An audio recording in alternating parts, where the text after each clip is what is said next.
Production and distribution of City Club forums on IdeaStream are made possible by the generous support of PNC and the Raskin Family Fund, with additional funding from Robert Conrad, Cleveland State University, the Chautauqua Institution, the Payne Fund, and the United Black Fund of Greater Cleveland, Incorporated.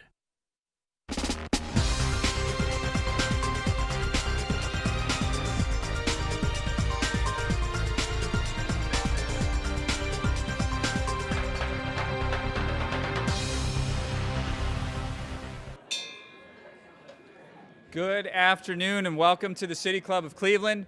I'm Dan Moulthrop, Chief Executive here and also a proud member. And it's my pleasure to introduce our forum today, a panel conversation about augmented reality, virtual reality, the First Amendment, and the future of imagination. Earlier this morning, our partners at Case Western Reserve University School of Law put on a symposium about the constitutional and legal issues associated with some of these emerging technologies. It began with Patrick Kabat, our moderator today, arguing on stage with a hologram of himself. It was a scripted performance, he says, but with the emergence of artificial intelligence, it's not hard to imagine just how thorny these issues could get. Augmented reality and virtual reality, often abbreviated as AR and VR, are among the newest technology buzzwords. AR refers to technology that layers computer-generated enhancements atop existing reality in order to make it more meaningful, because you can interact with these augmentations in the real world and in the virtual world, something like that. Examples of this include, I get very confused when I start thinking about this, so please bear with me. Examples of this include the location-based game Pokemon Go that captivated the world last summer. You may remember seeing droves of people on smartphones wandering around in public places trying to catch virtual animals. But when you think about it, people wandering around in public places on their smartphones, staring at their smartphones, is pretty much what we see all day, every day anyway. VR, on the other hand, is an artificial computer-generated simulation or recreation of a real-life environment or situation made possible through a headset, like the demos we had in the lobby before this forum, or some of you may have experienced VR simulations created with 360-degree cameras by news organizations, such as the New York Times. While still somewhat new and often used primarily for entertainment, both AR and VR could change the way we shape and experience our world by blurring the line between fantasy and reality with potential real-life implications. So, can this new space be subject to regulations? And if so, should it be subject to regulations, and how? What are the impact of interactive, virtual, and augmented reality technologies on cultural expression and, of course, the freedom of speech? We've assembled a cadre of local and national leaders to discuss these issues, and leading our discussion is Patrick Kabat. He's the director of the First Amendment and the Arts Project of the Spangenberg Center for Law, Technology, and the Arts at Case Western Reserve University School of Law. Mr. Kabat's a First Amendment lawyer with substantial practice experience in media and entertainment law. He's represented such high-profile organizations such as the New York Times, CNN, CBS, HBO, the ACLU, the AP, and the Chicago Tribune. Educated at Yale Law, he was editor-in-chief of the Yale Journal of Law and the Humanities and co-founded the Media Freedom and Information Access Clinic. Patrick Kabat, I turn it over to you. Thanks, Dan. I'm really excited to be here today. And today, I mean, at the moment in time where our notion of reality is challenged and emboldened in a way we've never seen before. You don't know whether I'm here or not. I could very well be that same hologram from this morning, and I'm delighted to be here with folks that are able to discern the difference between reality and fantasy, and comment effectively and at a deeply informed level about what folks are doing in these spaces. We have Philip Lelyveld, all the way to my left, your right. He runs the VR and Augmented Reality Project at USC's Entertainment Technology Law Center. This is a consortium of the leading Hollywood studios that have gotten together to figure out how to innovate effectively in immersive, interactive, and augmented storytelling. These are the folks that are going to enable us to see, that have the money and the wherewithal to enable us to see movies played in real time on the streets, to see digital overlays that alter the way that we experience reality, and help us tell the stories of tomorrow. It's great to have him here. We have Jarryd Huntley to his right, who's an award-winning Cleveland video game designer, a center of the local, I can't even say nascent anymore. This is a powerful community of local game designers and technologically informed folks who are working in VR and AR under our noses. He's also an educator, and he's recently been honored by the Smithsonian for his work in the video game space. So he's able to tell us a little bit more about the indie scene and what folks are doing from the ground up, the kind of creative innovations that individuals are coming up with in their basements, in their small studios, in their apartments, and in their office spaces as well. Finally, Kimberly Culp. She's here from Venable in San Francisco. She counsels and advises leading VR, AR, and video game companies on exactly the issues we talked about this morning. If the world is changing, if reality as we know it is under assault and or becoming way cooler, what do we do about it, and how do these companies that act in this space think about their own liabilities, which in turn tells us what we will and will not see in the future. So between the three of these folks, I think we're going to learn a lot about what tomorrow is going to look like from a storytelling audience perspective. I think the best place to start is certainly just to hand it over to Phil and say, what are the coolest things companies are doing, and how is this going to change the way we interact with reality? Okay, so let me just start off with some basics. So this is a rapidly evolving landscape. So what I say today may not be true in a year from now. I mean, it's really moving rapidly. If you go into a store today, what they're going to tell you is that VR headsets are the headsets that block off your sensory input from the outside world and try to put you in a different location. Not just the visual, but also sound, because sound is extremely important. You see in front, but you can hear all around, so localized sound is critical. And the way you interact with your hands and your arms and your body. Augmented reality are the glasses that you can see through, and they project virtual objects into the real world around you, which can be fantasy objects, or they can also be information about the world around you that helps you in your life. I say things are moving rapidly because in our lab, we're already playing with what we're calling dynamic reality, which are glasses that can transition from totally clear to totally block you off and back again. And how does that impact storytelling? We're also dealing with new types of projection within these glasses, so that if you go out in the hallway now, they might look kind of ghosty. Well, in the near future, they're going to look real, and they're going to have sensors in them so that when you go to reach for a cup, you might knock over the cup and you might feel that you just knocked it over. All of these technologies are being worked on right now. The way it's going to impact us is it's slowly changing our relationship between what is reality. We're already living in a constructed world, right? If you look back 200 years and people from then looked at you now, they would say, what's with that cell phone? You know, why am I getting all this artificial information from other sources when I can just, you know, ask my friends? All we're doing now is accelerating it and personalizing it. So from the Hollywood perspective, we're transitioning from talking about storytelling to story making. We're very interested in developing environments in which stories can be told and products like stuffed animals can be sold and games can be played and societies can come together to discuss them and cosplay and other things, which is why you're hearing a lot about the Marvel universe and the DC universe and the Star Wars universe. It's potentially changing the way we interact with content, and we have immersive experiences, because if you take AR and VR, which are creating these artificial constructs around you, throw in the Internet of Things, which is giving data about the world around you, which can impact your experience, and add on to that the rapidly evolving field of artificial intelligence and avatars, where you can now have a virtual or a robot avatar that knows you, that responds to you, that you can talk to in real language, because artificial general intelligence is becoming a real thing. Then we greatly expand what entertainment and life means, right? Because suddenly you are interacting with virtual things, and it raises all sorts of legal issues in terms of how data is being collected, how data is being used, how data is being filtered. That's a huge one. So I'll just leave it at that for now.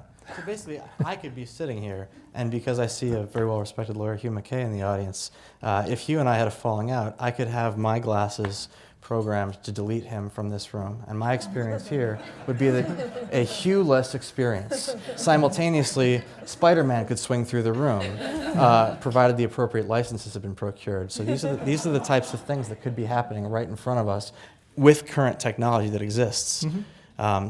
Jarryd, what are your people doing with this? So one of the things that's cool about the VR and the AR space is that it's almost like the Wild West. We don't even know what hasn't been created. So I have a friend, and she works at a video game studio in Australia. Australia just announced that they are starting a space agency. Her studio specializes in VR games, and they've actually been commissioned by the new Australian Space Agency to create simulations to train all of the new astronauts coming out of that program. There's just applications as far as, maybe you might have a puzzle game where you have little characters you're trying to get through a maze, where people are starting to add in VR and AR capabilities. So now instead of, looking at a screen or looking at your iPad, you can use your iPad to look through a window, and now you can kind of move around and see where the critters are. You have a new perspective. And so what was typically, kind of a static experience, looking at a screen, looking at these characters, now you can interact, you can move around, you can get new perspective. You can have characters that are in a game, and rather than them talking at the TV, they can, you can look at them, they can make eye contact with you, they can kind of follow you around the room. So you can kind of have a virtual companion with you in these games when you're interacting through VR and AR. Could you cause mischief? Yeah, you could cause mischief. There's one of my friends was working on a project where you can kind of have a virtual home designer. So you take your room, you kind of scan it, then you can place furniture, you can place a couch here, you can change the color of the walls. But somebody on the internet figured out you can place furniture anywhere. So they were at like a train station, they're like, well, maybe I'll put a pretend couch on the train tracks and things like that. So you can have some fun with it as well too. And if I can throw in, we're talking about a new art form, a new medium. It's somewhere between linear storytelling and interactivity, but we don't yet know the language, and we definitely don't know all the applications. And to give you a positive one as opposed to a dystopian one, at a number of medical schools throughout the world, people are monitoring brain waves and try to interpret what is being done with the brain waves. And in one specific application that's being done at USC right now in the med school, a woman has measured the brain waves that go to your arms and your legs. And when a patient who has had a stroke comes in and they can no longer move their arms and legs, they're able to latch on to those brain signals and keep them active by having the patient move virtual arms and legs while they're training them physically to reconnect the signals to their physical muscles. So there are all sorts of applications for this technology. And so if I'm an inside lawyer at a company that promotes a VR app, I'm sweating bullets. I'm terrified that I'm empowering an army of folks to go out and provide you with the tools to mess with your own and others' realities. I have no idea whether you're going to violate or create enforceable intellectual property rights. I have no idea how you're going to encumber folks' privacy rights, how you're going to tortiously interfere with contracts, how you're going to do all sorts of horrible things to each other. And so I would call Kimberly, and I kind of wonder what she would say and how she would advise me to protect myself. There's a lot of different things you would do to protect all those different issues. I think the biggest concern at a global level that these companies are having is how do we do this safely? At the end of the day, the goal is to have some fun if you're in the game space, it's to educate if you're in the training space, and how do you create a VR application and an AR application in a way that is safe for the consumer? So it's first thinking about educating. I do not know nearly as much about how to use my phone as my 5-year-old does, and it's because he's lived with one his entire life. My knowledge of phones is certainly newer for me than it is for him, and so it's creating a language for the consumer about what is this thing that I'm using and what are my expectations, so that the company can communicate clearly with its consumer, and understanding how the application might be used for mischief, what its intended uses are, how you might internally prevent some mischief if you'd like to do that. If you're talking about a headset, whether or not you're going to tether the headset, and just really thinking about consumer safety first and foremost. And that's when you do have your conversation with your lawyer. This is what we want to do. This is what we're trying to achieve. And then you have a conversation about what can you do, and how do we create this conversation for consumers about expectations. Your 5-year-old makes a very good point that I want to get to later, but I think that Phil had a comment earlier today about just how viscerally we react to these technologies in connection with these potential harms that I think you'd all benefit from hearing, because it's startling the way that our brains respond differently to these types of platforms. And that may change the way that companies approach creating certain kinds of speech or producing certain content and telling certain stories. Right, so VR and AR are often called an empathy machine, which may or may not be true, but it comes from the idea that when you go to a movie or a television, you know you're looking at a screen, right? You know it's not going to jump out at you. Your mind has already adjusted to the fact that that is an artificial construct. VR and AR take that rectangle away. Suddenly, you're surrounded by this effect. It's very much like being in the real world. And as we get into other types of interactive technologies, we're already doing sight and sound, but as we get into people who are working on smell, they're working on taste, they're working on haptic feedback, as it becomes more and more real, we're really getting into the neuroscience side of things and the concept of neuroplasticity. When you have a really effective VR experience, it stays in your brain just like a real memory. And we have to think of the ramifications of that. As I was showing you on that video, there are studies right now going on at Stanford and other places where they're finding and quantifying this, that if you put people in a VR experience where they behave like a superhero and they fly down and rescue a small child, they are more likely to be kinder in the real world, and they're quantifying the other side, that if you're in a killing war game type of situation in VR, it does make you less responsive to helping people.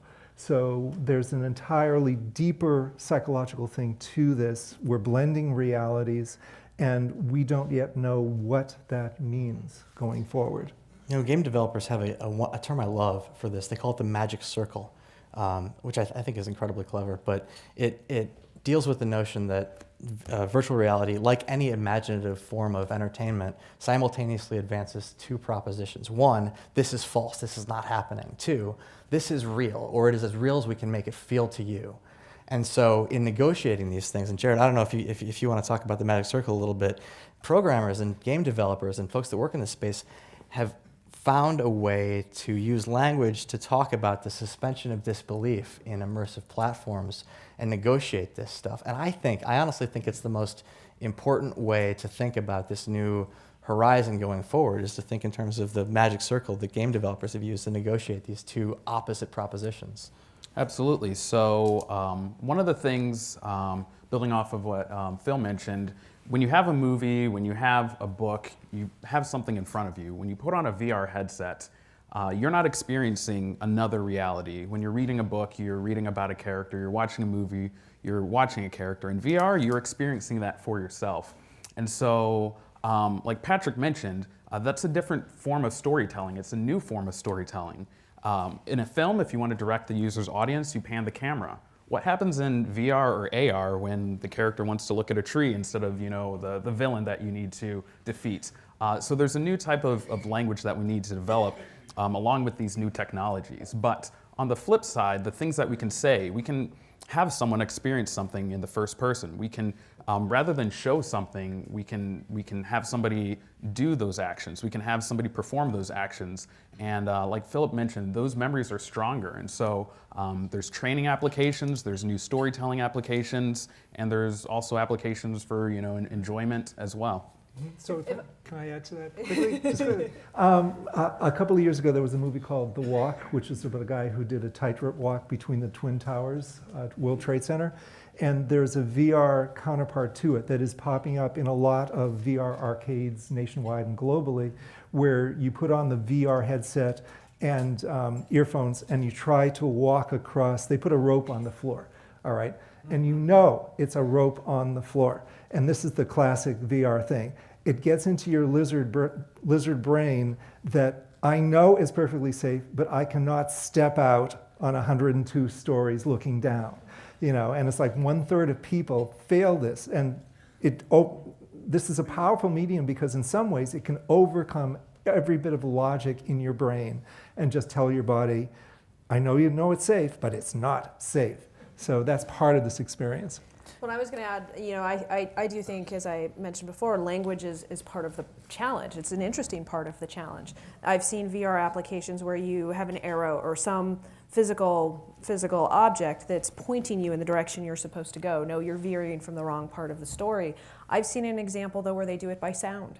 If you walk farther away from where you're supposed to go, it gets quieter and quieter until you can't hear the thing you're supposed to be hearing. And so you're moving around in the VR environment solely based upon the audio reference that you're getting in that experience. How we're going to communicate to users of VR and what we expect for them, and then how they're going to use that headset when they're doing these physical actions with the headset on, and the legal implications of moving someone around both virtually and physically are interesting challenges. Right, which is why this is a whole new medium, because we say if you're trying to direct the audience, if you're trying to control their attention, just make a movie, put it in a rectangle. We're trying to create worlds, and we're trying to create worlds that immerse you and engage you.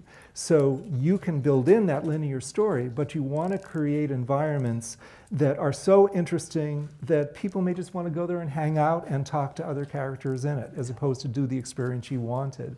The question is, can you come up with a framework for that experience that will engage people so that they'll want to come to it to begin with? I think that not because I disagree with him, but because it would be productive. I think I want to, take issue with the notion that it is a new medium, but there are things that it does that are very similar to things that we know how to talk about. Mm-hmm. And your 5-year-old made this point earlier in connection with the notion that early adoption of technology changes the terms on which we understand our reality. So a 5-year-old that's facile with a cell phone is going to understand the world and reality in the world in a different way than someone who grew up without one. And at this point, when it comes to talking about, for example, the tightrope walking, how many of you sat here hearing his description without a headset? How many of you had their stomach slightly fall? And if that's the case, we've been doing this for centuries. Shakespeare did this to us. Shakespeare augmented our realities when he used words to produce synaptic responses that changed the way we think about our reality. So the fact that technological platforms are able to do this viscerally and immediately with the input of digits, with haptic technologies, that is the things that may buzz or change the way we actually feel things in response to some of the images that are portrayed, is simply another way of doing what playwrights have done for centuries. I was actually going to add, one of the comparisons I've heard from VR is to a stage play, and that when you're in a VR experience, you can consider yourself an actor that's acting out actions, in an environment, and the closest analogy we have is a stage play. Mm-hmm. Mm-hmm. Then, of course, to Kimberly, who will be advising Company X on these stage plays produced by all of its users, who owns those? And can they stop other people from using them? And if I take an incredibly interesting interchange with my friends, am I prohibited from republishing it elsewhere? I think our conference this morning proved that we don't know who owns it. Certainly from the content creator's perspective, the content creator owns it. We heard vigorous debate this morning over whether or not the player or the user in the play, the new actor in the play, owns that character when they come back into the play to participate. There are interesting challenges, and I think as our discussion this morning reflected, we still have to contend with that question. Mm-hmm. And we didn't get into it, but there are actually two writers' approaches to that. You can be the disembodied figure in this VR experience where you have no influence whatsoever what's going on, you're just floating around looking, or you can be the embodied participant where you're impacting the other characters. When you impact the other characters, then you get into your authorship questions because you're adding to the final product. That's right. Yeah. Well, in the world building, we talked a bit about that. Mm-hmm. So there's the idea of a play where there's a story that's happening and you're going to be perhaps a passive or active participant in the story, but it's a story. Then there's the idea of you're building a world. As we know, in world building, you usually buy yourself a house and a car, and then that really brings us back into those property questions that are hard. Yeah. In our class, I teach a first one in my class at Case, and we talk about a performance in New York called Sleep No More. Sleep No More is it's a mansion. It's a large building in which Hamlet or Macbeth or whatever the performance of the day is performed on a rolling basis throughout this space. And rather than having audience members seated, they walk through and interact with these unfolding performances in different parts of the house. And it's effectively it's a primitive real space version of what is technologically enabled by virtual reality, which enables the audience member, so to speak, to choose their vantage point, to participate as they will on the second model. And here again, I find myself taking the 5-year-old's position that we've done this before, but we have in fact done this before. But thinking about it does produce new ways of wondering, on the upside, what can we do with this stuff that is new and valuable? And on the downside, how might these incredibly invasive encounters be transcribed if it serves narrative purposes to scare the heck out of somebody? Ought not Banquo's ghost jump up and scare you? And if that produces heart palpitations and things like that, well-advised companies are going to think twice before spitting that content out into the universe. Well, and that gets us back to expectations and creating a language with the consumer about those expectations.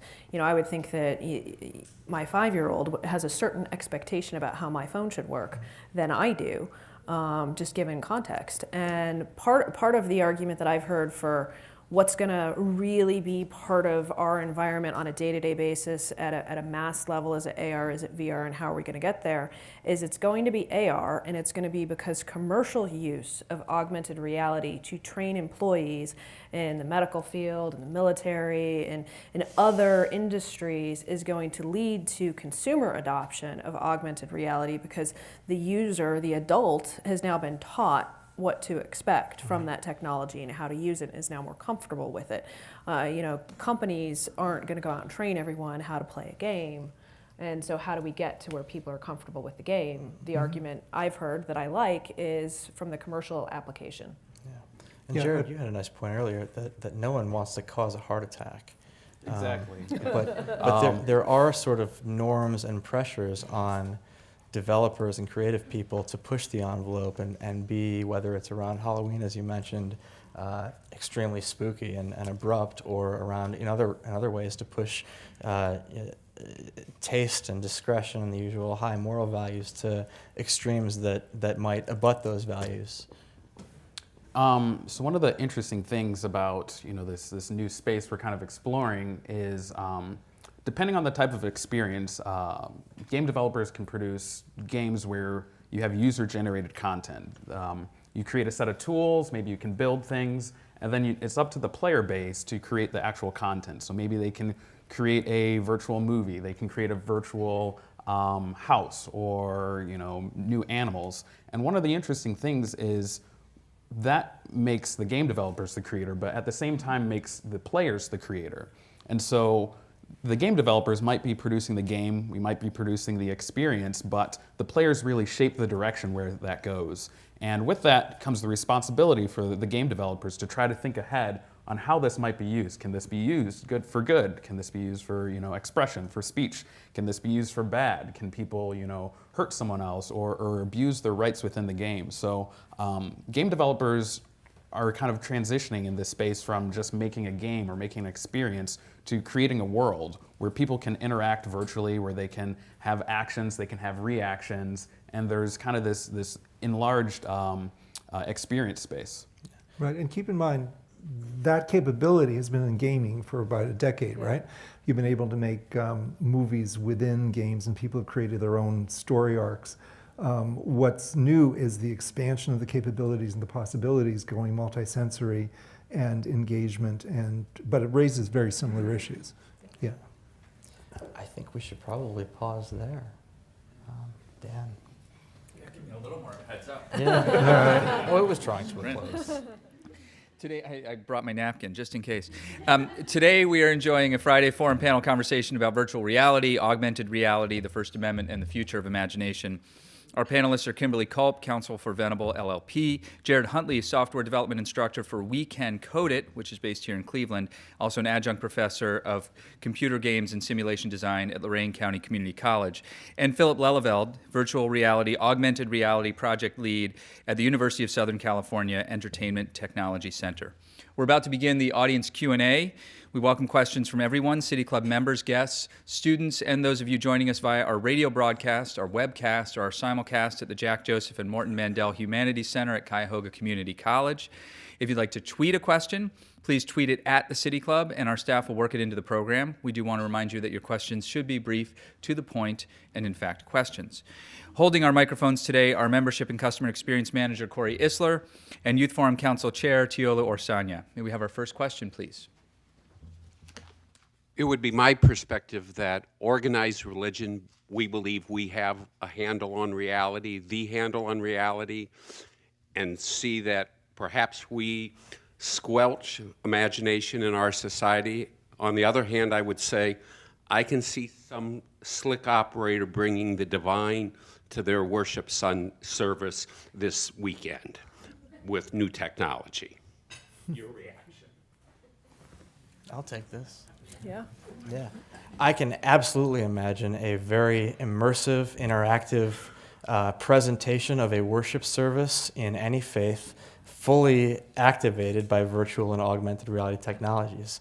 I cannot imagine a single lawful constraint on the exercise of any such speech on the basis of that speech, and would leave the judgments about good taste exercised in those forums to the participants and their critics. There's a project by a studio in Belgium called Tale of Tales, and the project is called Cathedral in the Clouds, and it's basically an exploration of sacred spaces, an exploration of the architecture of cathedrals and places of worship. It's not tied with any sort of specific religion, but it's just an exploration of the divine and holy in VR, because rather than looking at it, you can experience it. And it's an art piece, and I think it's set to come out sometime next year. One of you made a really interesting comparison, I think, to the stage play. And it's always seemed to me that whatever else a play might be about, it's always on another level about the whole challenge of two or more people existing together in the same space, and how they deal with that, how they get along, and so forth.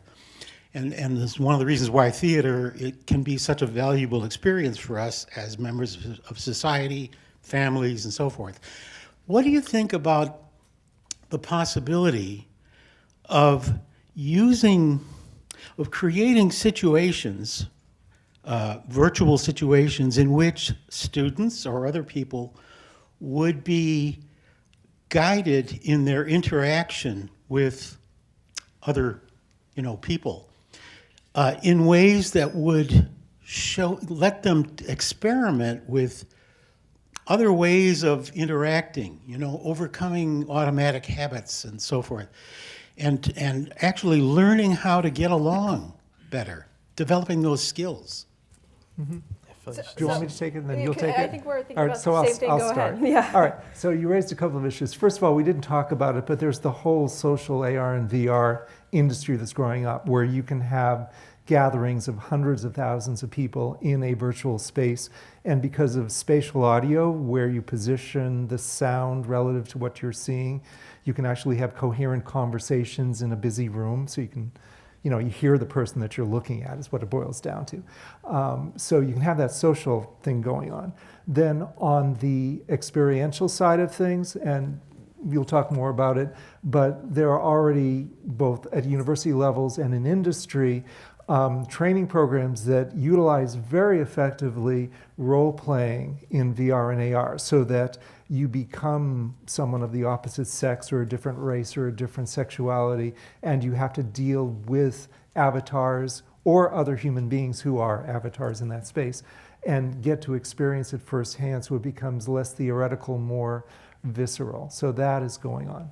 Yeah, there's some really interesting social science research coming out of Stanford University that you can do implicit bias training effectively, perhaps most effectively, by putting someone into a VR headset and having them take on their implicit bias and be in the role of the man or the woman or whomever it is that they have a bias against, and more effectively train that person to have empathy for the individual about whom they did not have empathy before the experience, that you really can change their brain so that they interact with their fellow humans in a more socially productive way. Yeah, in psychology, this is really cool. Parents who are abusive to children, they put them into VR headsets and they record them abusing an avatar of a small child. Then they put them into the small child so they have to listen to themselves. It's really powerful training. I have a question. So let's say that Jarryd's company does an advertising campaign for, let's say, the Ritz-Carlton. It's a beautiful 3D model of a room, right? And then, let's say Red Roof decides to scrape that and give you your glasses, which are augmented, and you're walking down the Red Roof, and you open up your door, and now you feel like you're in this room, which is the Ritz-Carlton, right? So how do you protect the world that you created for Ritz-Carlton? That IP is really a fungible thing. How would you protect that IP, number one? Because that might prevent us from developing new worlds if you can't protect these worlds. That's the first question. The second question is, you walk into that room in the Red Roof and you trip over the furniture because it doesn't match. Then do you sue the virtual world or do you sue the person who owns the Red Roof? So these are two questions which I've been kind of mulling over, and I was curious what you thought about them. So without talking about any particular brand, so we certainly have statutes to the scraping question that prevent hacking into someone's computer system and taking their data in a way that harms them. So there are federal statutes, there are state statutes that you would bring on the scraping side. There's intellectual property. So Is that copyright or is that a patentable thing? It depends. From the plaintiff side, you would argue everything you could possibly argue, and you would see what sticks. From the defense side, you would say it's probably copyright, but maybe not. You also have, separate from that, you have what's called the Lanham Act. There's a false advertising statute. Again, federal statutes, state statutes that prevent falsely advertising your product in a way that harms your competitor. Consumers have protections. So there's a number of different state and federal statutes that would be argued to stop that kind of activity. Counsel for a brand would look at that advertising campaign, and companies know how to take an advertising campaign, put it in front of counsel, and say, we want to publish this. What do you think? I think most counsel would have a heart attack if they heard that was going to happen, and it probably would never make it to market. I would hope it would never make it to market. Not talking about any brand. So to the second part of your question, yeah. There are really important constraints on all of those rights under the First Amendment, because while your question was directed at a commercial use of a presumably registered trademark and all of the trade dress associated with that and all the things that could be taken to disparage that brand and that company behind the brand, it depends on the content. This is one of the most interesting things about this space, is that no one knows exactly how to treat it. It's a fake room. If you're selling an ad, how do you sell an ad? It's not like on a television screen where you sell an ad. It's like there's a commercial break and we know we're speaking to you in commerce. If you encountered that room as you followed a performance of Sleep No More, it would be an entirely different thing. What if it was artistically relevant to the performance of that play, that it was in the Ritz or at the Red Roof Inn? In that case, there's a case in New York that squarely holds it would be completely protected by the First Amendment to allow that person to tell his story. And we don't really know how these rules apply yet in these spaces, and they would depend entirely on the nature of the way they came up. If I was a person that was advising, say, Mr. Huntley, and he wanted to put a thing like that in one of his plays, I would have to think very carefully through all of the ways he could do that, because whatever Congress may say and however creative plaintiffs' counsel may be about bringing claims in order to protect what they see as the integrity of their brands and chill the expression of persons like Mr. Huntley who might want to tell a story, the First Amendment protects the creative impulses that might lead him to use even a recognized trademark. For all kinds of good reasons, he might choose, especially in this sort of terra nova, not to do things even he thinks he has a clear right to do. And that's one of the problems with emerging speech mediums like this, is when people don't know the rules, they tend to be overcautious. And we may actually be deprived of valuable things, and norms may be set so we assume those things can't be done. I mean, you've seen TV shows where people blur out the things on. That isn't done because they necessarily have to. That is done often and largely because the company has decided that even though they could win a lawsuit if brought, they don't want to spend the $50,000 it would take to get rid of it for the sake of having someone's stupid T-shirt displayed. And so all of these things are policed not by the boundaries of the law, but in fact by the caution of companies and content producers that choose to censor themselves. Notwithstanding that, in this space, it may very well be that a large swath of the activity on it is fully protected by all of the important First Amendment interests that let us play, that let us perform, that let us create and express. So can I ask, I'm sorry, I just want to ask a permutation of his question because it's a really interesting question. I can already buy a cell phone with depth sensors in it and a video camera. So I can record all the walls inside a fancy restaurant. Then I can texture map it onto an AR model of a lower class restaurant. So when you walk in the restaurant with your glasses on, you see a classy restaurant, but I haven't labeled where I got the data from. Is that legal? Or is that, you're not going to trip over the furniture, I'm just doing the walls, and I've mapped it so it overlaps exactly. Without being engaged as your lawyer, Yes. and commenting purely hypothetically on this very interesting situation, I would point out that your choice, first of all, the act of taking it would not be under any of the statutes that right. Kimberly mentioned. The capture of it, you're fully within your rights to film things in public. The thing is, though, as a matter of practice, what you have done is you have copied expression.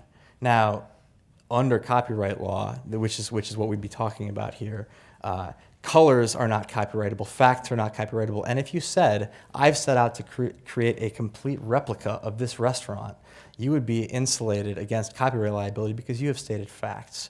In addition, to the extent that you've fully replicated even protectable expression, depending on the way you used it, if you wanted to ape it, it would not likely be protected under copyright, but under a variant of trade dress or a Lanham Act type protection.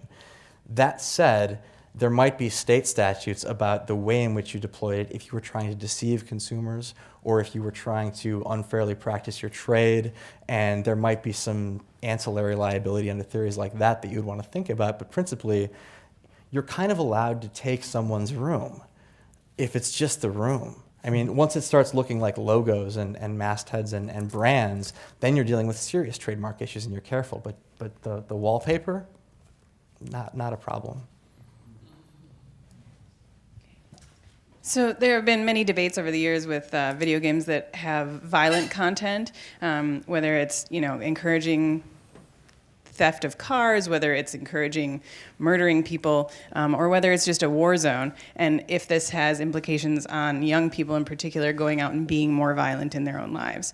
If through VR or AR they were to be playing a violent game, what implications, I think about the psychological studies you mentioned where there's empathy involved, and if you're a superhero and you go and do something good, you save a kid, that makes you act more kindly in your life. Well, if you're playing a violent game, what are the implications where you would then become more violent in your life? Would the company creating this game be liable for something like that? Would there be, if they were playing the game and they go out and do something they saw in the game, what happens there? Yeah, I'll answer the tech side and you can answer the legal side. So essentially, we're doing a massive experiment on the entire population of the planet. And there is a lot of research being done on the impact of this and how embedded is it. As I mentioned, because of the empathy factor, the lack of the rectangle, it can become, you'll perceive it as real memories, even if it's fake, and it will shape you. I mean, the old argument television gave of, the programs don't influence you, but the commercials work, is the same thing that we're transferring into here. So it's something that is very much of concern to the industry, and a lot of universities and a lot of companies are studying that. Yeah, I mean, so video games are speech, and they're protected, and we've fought that fight. Because we fought that fight, game companies are really cognizant of the impact of their games and who they're marketing them to and who's going to receive it. I'm less worried about games than I am sort of independent content that's being downloaded onto a device that's not coming from a studio that's really thinking about these issues, and how that plays out. And I don't know, because the hypotheticals will change and the arguments will be challenging. I don't think the pushback's really going to come so much from games targeting children with really violent material that has some impact on them, because the studios are aware of the societal implications separate and apart from the legal implications. The question is the independent operator with the download that comes off of the web that's not playing by the same rules, and what they do. I would expect to see regulation, truthfully. And in fact, the most sort of the law-shaping cases in this area, with a few notable exceptions, are the weird ones. They are a dancing baby on YouTube. They are a weird quasi-terror propaganda amalgam using someone's likeness that implicates all sorts of weird stuff. These aren't like your average video game box sold at a store. Those tend to draw the ownership and profit-seeking lawsuits, but the ones addressing the sorts of social norms, politeness, serious conduct concerns tend to be brought up by these weird fringe incidents rather than a commercial product for exactly those reasons. Right, and we have to think about what will resonate with the public too. And it would be nice if the peaceful games resonated and we could find ways of doing that. As Jarryd mentioned, we're in the Wild West. Yesterday I saw a wine company that is augmenting their wine labels. They have pictures of settlers on it, and you hold up your phone and the settler talks to you. That is not going to get me to buy wine. At the same time, there's a supermarket chain over in Italy that has an app that when you go into the produce section and you point your phone towards a tomato, it will give you recipes and the health aspects of it. I'd love to see that sort of thing deployed, but what resonates with the public will determine how this thing evolves. Jarryd, what are you guys interested in doing? I mean, freed from these sort of satisfying large boards, responsibilities, what's most satisfying to create? So, in the game industry, the definition of what is a game is one of the most debated things. But one of the definitions I like for games is stylized human interaction. And so one of the things, as humans, we're good at interacting with humans. One of the things we're experimenting with VR and AR is how can we interact with other humans through VR. So I can talk to somebody from another country. I can, sit down and have a conversation with my grandmother who doesn't live in the same state. And so I think one of the core themes with a lot of these new experiences is how we can interact with other human beings. Mentioned earlier was Pokemon Go. So, you go around with your phone, you're able to walk in parks and, capture these animals. One of the interesting byproducts of that is a lot of people were getting out. So there was a number of people who wrote Niantic, the company that developed Pokemon Go, and said, hey, I struggled with depression. I struggled with going out and talking with people, but this game encouraged me to get out of the house. I met new friends. We go out once a week and play this game together. So a lot of these positive social byproducts, I think, are what's really interesting in how we can interact with people in new ways. We haven't talked much about it, but there's technology within the games to translate. So games right now, you can belong to a group or a club or whatever it's called in that particular game, and there's a translation function. So you can chat with people in different countries who are writing to you in their language, you're receiving it in yours, and back and forth. So to take the humanity, and you're not chatting with people in a small mobile, but you're sitting here having a nice conversation, and I'm speaking English and you're not, and we're both understanding each other perfectly fine.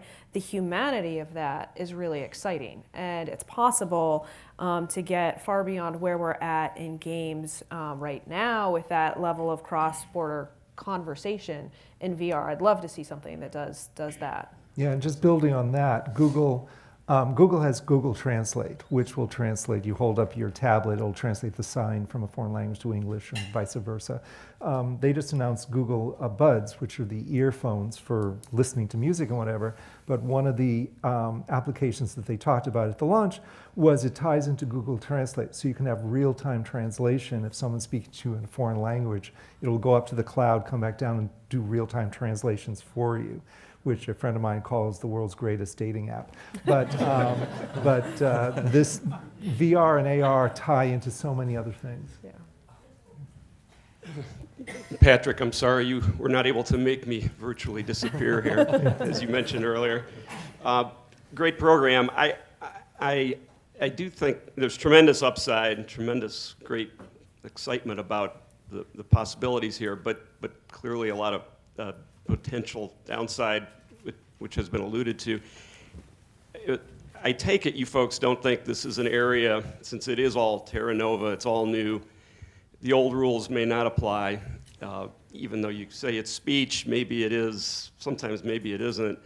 But should we be talking about, since we regulate speed limits and drugs, and that looks a little bit like drugs at work there to me in that picture, but somewhat seriously, can or should the government regulate just what this may be doing to our people, potentially? And if not, if it's not sort of legal to regulate further, should there be some overarching sort of ethical code that all you great thinkers should get together and write up to identify the ethical issues to try to keep everybody honest as we go through this new world?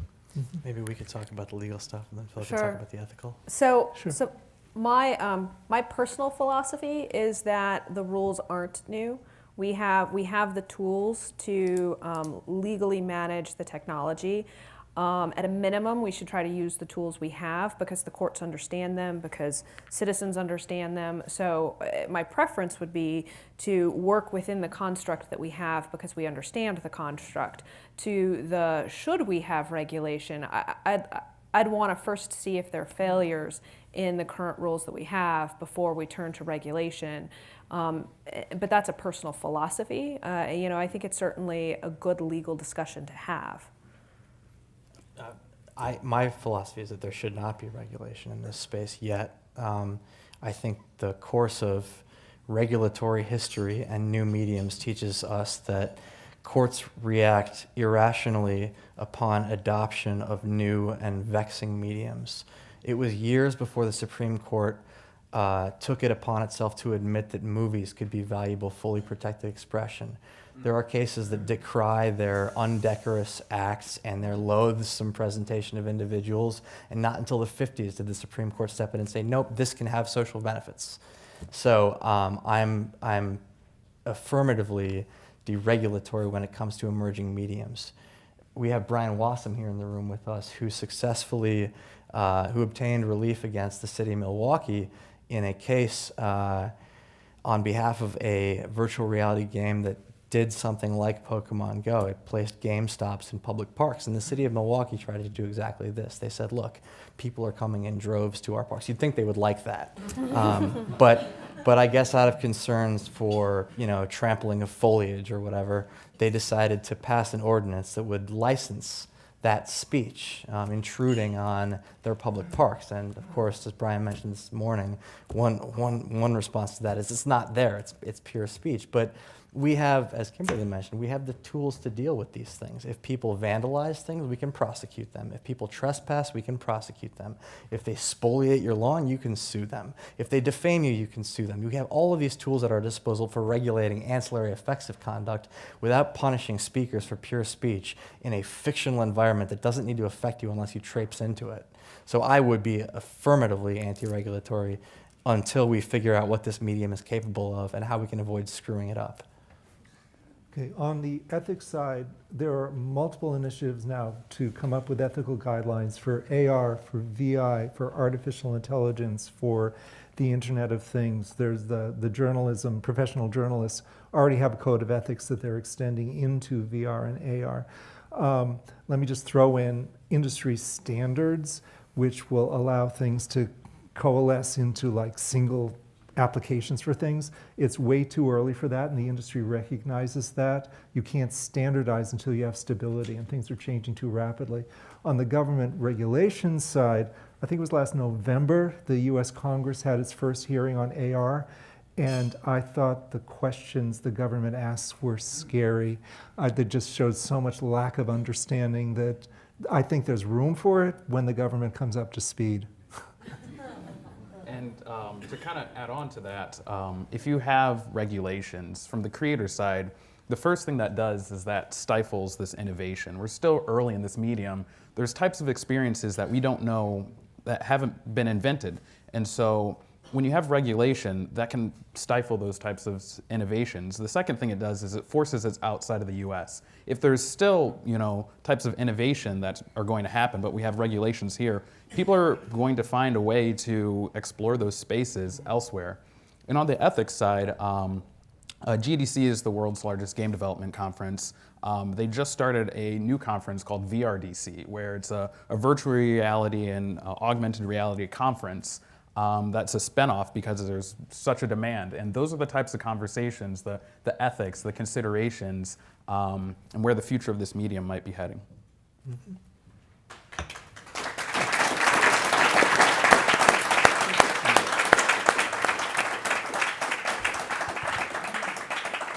As we wrap up, I want to point out a counterexample to the parks that you mentioned. The Cleveland Metro Parks invited Pokemon Go in and registered animals, virtual augmented things in their spaces. Anyway, today at the City Club of Cleveland, we've been enjoying a Friday Forum panel conversation about virtual reality, augmented reality, constitutional rights, and the future of imagination. Today's forum is the Progressive Corporation Forum on Progress, made possible by a generous gift to the Forum Foundation on behalf of Progressive. We thank you for your continued support of City Club programming. That brings us to the end of our program. I want to thank you, Kimberly, Jarryd, Philip, and Patrick. Thank you all for being a part of this, for your questions, your curiosity, and your imagination. Have a wonderful day.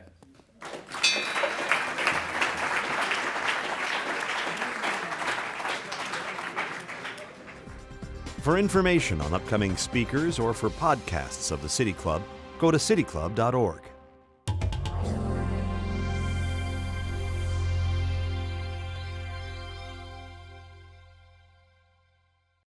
Production and distribution of City Club forums on IdeaStream are made possible by the generous support of PNC and the Raskin Family Fund, with additional funding from Robert Conrad, Cleveland State University, the Chautauqua Institution, the Payne Fund, and the United Black Fund of Greater Cleveland, Incorporated.